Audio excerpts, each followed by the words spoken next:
தமிழ்நாட்டில் இருக்கக்கூடிய பட்டியலில் மட்டும்தான் கன்னட மொழி பேசுற சாதிக்காரனும் பிசியில இருக்கான், ஆந்திர மொழி பேசக்கூடிய தெலுங்கு மொழி பேசுறவனும் பிசியில இருக்கான், எம்பிசியில இருக்கான், எஸ்சி எஸ்டி பட்டியலில் இருக்கிறான்.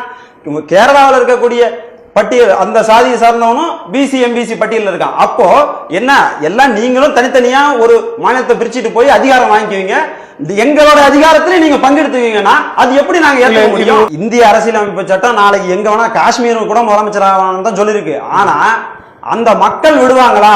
நான் கேக்குறது என்னன்னா, இங்க இருக்கக்கூடிய பெரும்பான்மை சாதி படையாச்சி, பறையரு, நாடாரு, வேளாளரு, பிள்ளமாறு, கோணாரு இந்த மாதிரி இருக்கிறவன் போய் ஒரு தெலுங்குல ஆந்திராவில் ஆண்ட முடியுமா?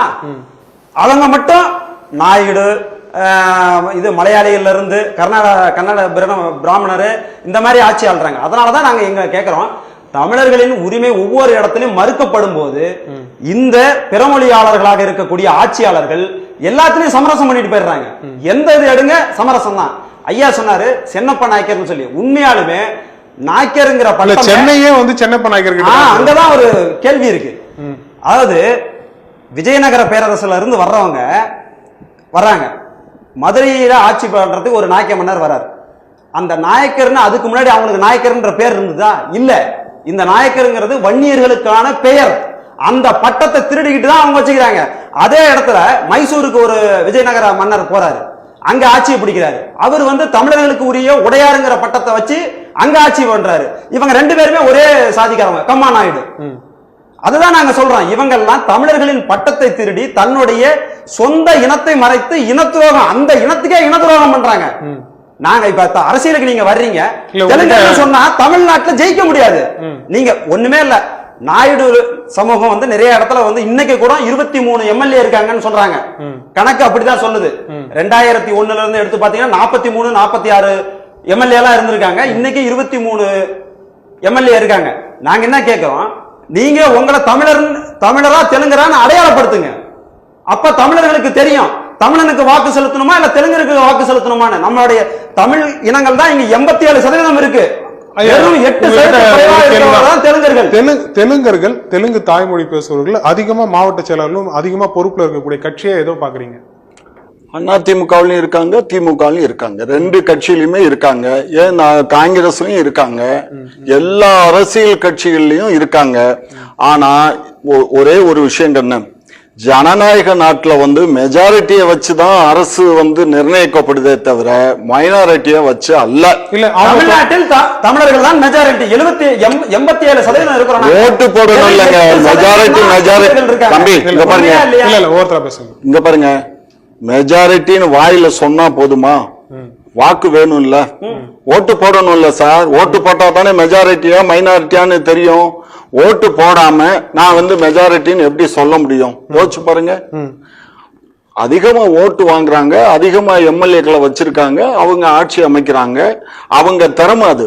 நான் என்ன சொல்றேன்னா, இது ஜனநாயக நாடு. எங்க வேணாலும் இன்னைக்கு டெல்லிய எங்க குஜராத்ல இருக்கக்கூடியவரு இன்னைக்கு பிரதமரா வந்தர்லையா, அன்றைக்கு கர்நாடகால இருக்கக்கூடிய அவரு பிரதமரா வந்தர்லையா? கேக்குறேன், விழுப்புரத்துல பிறந்தவர் ஆந்திரால போய் முதலமைச்சர் ஆக முடியும் கேக்குறேன். வாழ முடியும் சார். ஐயோ, நீங்க நடைமுறை சாத்தியம் சார், நடைமுறை சாத்தியம் இல்ல. அவருக்கு செல்வாக்கு இருக்குமே ஆனால் அவர் நடத்த முடியும் கேட்கிறாரு. தனி மனித செல்வாக்கு அது இல்ல. நீங்க முதல்ல சொன்னீங்க தெலுங்குக்குன்னு தனி மொழிவாரி மாநிலம் பிரிச்சாங்க, ஆந்திராவுக்கு போயிட்டாங்க அப்படின்னு. யாரும் இங்க வந்து போகலாம் சொல்ல. அங்க வந்து தெலுங்கு பேசக்கூடிய தாய்மொழி கொண்டவர்கள் தான் எப்படியா இருந்தாலும் முதலமைச்சர் பதவிக்கு வர முடியும். இங்க நீங்களே சொன்னீங்க வெறும் 4 பேர் தாங்க, காமராஜர், பக்தவச்சலம், எடப்பாடி பழனிசாமி, ஓ பன்னீர்செல்வம் தமிழர்கள், மத்தவங்க எல்லாமே வேற மொழி பேசுறவங்கன்னு. அப்போ தமிழ்னு ஒரு தனி மாநிலமா இருக்கிறதுக்கான அடையாளம் அந்த ஆள்றவங்க கிட்ட கூட இல்லைன்னா அப்ப அது எப்படி ஒரு அடையாளமா இருக்கும்? கருணாநிதி அவர்கள் உங்ககிட்ட தெலுங்குல உரையாடி இருக்காரா? அது நாங்க பேசிக்குவோம் சார். இதுல என்ன இருக்கு? தெலுங்குல உரையாடி இருக்காரு சார். தெலுங்குலயே அவர் ஓட்டு கேட்கல சார். என்ன சார் நீங்க?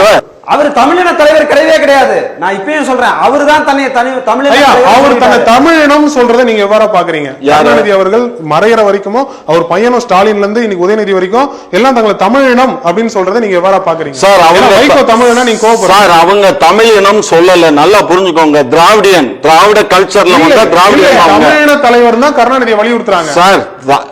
சார் வழிகாட்டி, நீங்க தமிழுக்கு வழிகாட்டி யாரு? இன்னைக்கு தமிழகத்துல யாரு வழிகாட்டினா? இன்னைக்கு இவங்க பேசுறாங்களே, இன்றைக்கு வந்து தாழ்த்தப்பட்ட மக்கள், ஒடுக்கப்பட்ட மக்கள், அம்பேத்கர் எந்த அளவுக்கு பாடுபட்டாரோ, அம்பேத்கரோட சேர்ந்து தந்தை பெரியாரும் அவரும் சேர்ந்துதான் இந்த தமிழகத்துல வந்து இன்றைக்கு அந்த ஒடுக்கப்பட்ட சமுதாயத்தை கை கொடுத்து தூக்கி விட்டாங்க. MC ராஜா போன்றவங்க எதுவுமே பண்ணலையா? சார் அவங்க அயோத்திதாச பண்டிதர் எதுவுமே பண்ணலையா? அவங்க நீங்க எதுவுமே பண்ணலையா? பாருங்க சார், எதுவுமே பண்ணலன்னு நான் சொல்லல. மாப்போசி எதுவுமே பண்ணலையா? சார் மாப்போசி, சார் மாப்போசி தலைவர்ல கூட அந்த சார் நீங்க தாய்மொழி சார் நீங்க இங்க பாருங்க, கொஞ்சம் புரிஞ்சுக்கணும். அதாவது காமாட்சி நாயுடுனா எங்க அமைப்புல நான் ஒருத்தங்க இருக்கிறதுனாலதான் நீங்க என்ன கூப்பிடுறீங்க. தமிழ் தேசியத்துல அவர் தலைவரா இருக்கிறதுனாலதான் அவரை கூப்பிடுறீங்க. யாரு தலைமை தாங்கி அதை எடுத்து வழிநடத்தி செல்றாங்களோ அவங்க மட்டும்தான். நீங்க தமிழை வழிநடத்தி கொண்டு போனதே தெலுங்கர்கள் தான், 100க்கு 100. அதுல யாரும் மறுக்க முடியாது. நியாயமா அவர் சொல்றாரு இல்லையா? ஏன்னா கருணாநிதி அவர்களோட தமிழுக்கு இங்க பெரிய ஒரு ரசிக வட்டாரமே இருக்கு. அவர் பின்தொடர்வங்க நிறைய இருக்காங்க. இன்னும் பல பேர் சொல்லலாம். அவங்களெல்லாம் வந்து நீங்க தொடர்ந்து வந்து ஒரு இவங்க நம்ம இனம் இல்லைன்னு விளக்குறதுக்கான காரணம் உங்ககிட்ட திறமையின்மை இருக்கா? திறமையின்மைன்னு கிடையாது, எங்களுடைய திறமையை இருட்டடிப்பு செய்யுது. காமராஜர் ஒருத்தர் தானே தமிழரா இருந்தாரு. அவர் கூட இருந்தவங்க எல்லாமே தெலுங்கு பேசுற மக்கள் தானே இருந்தாங்க. நீங்க நல்லா புரிஞ்சுக்கோங்க. நாங்க தொடர்ச்சியா சொல்றது என்ன, அரசு அதிகாரத்தில் எப்பொழுதும் தெலுங்கர்கள் இருப்பதால் தான் தொடர்ச்சியாக தமிழர்கள் வஞ்சிக்கப்படுகிறார்கள். நீங்க இன்னொன்னு சொன்னீங்க, ஈழத்துல இன்னைக்கும் அரசு கட்சியின் தலைமை பொறுப்புகள் இருக்கவங்க கண்டி நாயக்க வம்சத்தை சார்ந்தவர்கள் தான். பதவி ஏற்றாலும் சரி, ஒரு வருடத்துக்கு ஒரு முறை திருப்பதிக்கு வந்து சாமி கும்பிட்டு போவாங்க. சிங்களனுக்கு என்ன திருப்பதியில வேலை? ஒரு பௌத்த மதத்தை தழுவுறன்னு சொல்றான். அவனுக்கு எப்படி ஒரு இந்து மத கடவுள் கோயிலுக்கு வர்றீங்க? நீங்க பரிவட்டம் கட்டுறீங்க. குடியரசுத் தலைவர் ராம்நாத் கோவிந்தையே உள்ள விடாத நீங்க ஒரு சிங்களனை உள்ள எப்படி விடலாம்? பதில் இருக்கா? அவங்க தான் நாய்க்கர். அவங்க இன்னைக்கு நாங்க சொல்றேன், விஜயநகர பேரரசு பிரிஞ்சு பிரச்சனை. அப்போ கருணாநிதி அவர்கள் அமைதியா இருந்ததுக்கான காரணம், அவருக்கு தாய்மொழி தமிழா இருந்தால் அந்த ரத்தம் கொதிச்சிருக்கும். தாய்மொழி தமிழ் இல்ல, அவர் தாய்மொழி தெலுங்கு ஆதரித்தார், சிங்களரை ஆதரித்தார். சிங்கள மொழிங்கிறது தெலுங்குல இருந்து மருவி சிங்கள மொழியாக பேசக்கூடிய மொழிதான்.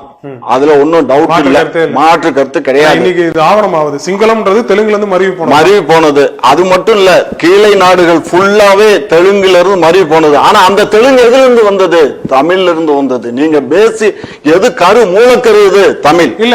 கருணாநிதி அவர்கள் அமைதியா அந்த நீங்க அமைதியா இருந்தாங்க எப்படி சொல்றீங்க சார்? நீங்க அவர் தமிழ் குடியில பிறக்காத சார், நீங்க அந்த காலகட்டத்துல நீங்க சரியா புரிஞ்சுக்கல. அன்றைக்கு வந்து கலைஞர் என்ன சொன்னாரு? கொஞ்ச நாள் வெயிட் பண்ணுங்க, இதை நம்ம பேச்சுவார்த்தையின் மூலம் முடிச்சிடலாம்னு சொல்லி கலைஞர் சொன்னாரு. கலைஞர் பேச்சுக்கு அன்னைக்கு மரியாதை கொடுக்கல சார். ஒரு வார்த்தை சொன்னா அந்த வார்த்தை அடாப்ட் பண்ணணும். இப்ப ஒரு சொல்ற வார்த்தையோட தமிழர் தலைவர் பிரபாகரன் அவர்கள் இந்த திராவிட தலைவர் சொன்னதை கேட்டிருந்தா அவர் தப்பிச்சிருக்கலாம்.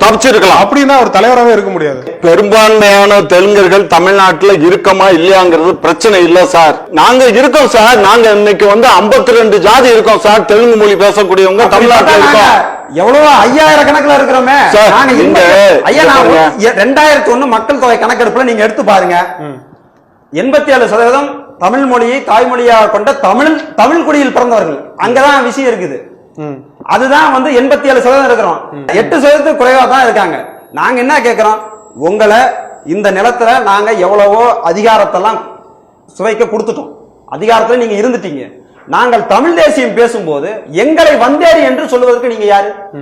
எங்களை லெமோரிய வந்தேரின்னு வேற சொல்றாங்க. அது இந்த தனமணி வெங்கட்னு சொல்லிட்டு ஒரு மதிமுக தலைமை பேச்சாளர் கம்மா நாயுடு எழுச்சி பேரையில பேசுறாங்க. தமிழர்கள் தான் இங்கு வந்தேரிகள், நாங்க இல்ல அப்படின்னு பேசுறாங்க. ஒரு தவறான ஒரு இது. வேற்றுமொழி இருந்து தமிழர்களை அடக்கி ஆள்வது எப்படி தெரியுங்களா? இங்க ஒரு வரைமுறையே கிடையாது. அதாவது 8% இருக்கக்கூடிய பிறமொழியாளர்கள் ஒற்றுமையில இருந்தா அர்த்தமே தவிர வரைமுறை போட்டு அந்த வரைமுறையில இருக்கவங்க. நான் என்ன ஒண்ணு கேட்கிறேன், அதேதான் கேட்கிறேன். இந்த இடஒதுக்கீடு பிரச்சனை தான் வரேன். இன்னைக்கு வெறும் 8% இருக்கிறவங்க 60% அரசு பணியில உட்கார்ந்துருக்காங்க. ஆட்சி அதிகாரமே நாளைக்கு ஒருத்தனுக்கு தமிழனுக்கு கையிலேயே வந்தா, தமிழ்நாட்டை தமிழனே ஆண்டால் கூட பிறமொழியாளர்கள் 60% மேல உட்கார்ந்துகிட்டு ஆட்சி அதிகாரம் என்னாலும் இருக்கும். ஆனா அரசு அதிகாரம் அவங்க திறமை சார், அவங்க திறமை பட்டியல அவன் ஆந்திராவை பிரிஞ்சு போகும்போது மாத்திட்டான், கர்நாடகா பிரிஞ்சு போகும்போது அவனுடைய பட்டியல எடுத்துட்டு வந்துட்டான், கேரளாக்காரன் அவன் எடுத்துட்டு வந்துட்டான். தமிழ்நாட்டுக்கு மட்டும் என்னடா நீங்க நீதி கட்சியில ஆரம்பிச்சு அதே பட்டியல வச்சுட்டு உட்கார்ந்து இருந்தீங்கன்னா தெலுங்கு ஆதிக்க தெலுங்கு சாதிகள் வந்து உள்ள பூந்து தமிழ் சாதியை முந்திட்டு தான் முன்னாடி நிற்கும். எப்படி தமிழை முன்னுக்கு வருவான்? எப்படி தமிழ அரசு அதிகாரத்துக்கு வருவான்? வராமே தானே இருப்பான், பின்தங்கியே தானே இருக்கிறான். அதைதான் நாங்க கேட்கிறோம். இன்னைக்கு அரசு ஆட்சியை நாங்க பிடிச்சாலும் கூட அரசு அதிகாரத்தில் தெலுங்குகளும் கர்நாடகாவிலும் என்னோட இறுதி கருத்து, எப்பொழுது திராவிட அரசியல் தமிழ் அரசியல் நீரோட்டத்தில் இருந்து அழித்தொழிக்கப்படுகிறதோ அன்றுதான் தமிழர்களுக்கான ஒரு முழுமையான விடுதலை பெற்ற அரசியல் தொடரும்.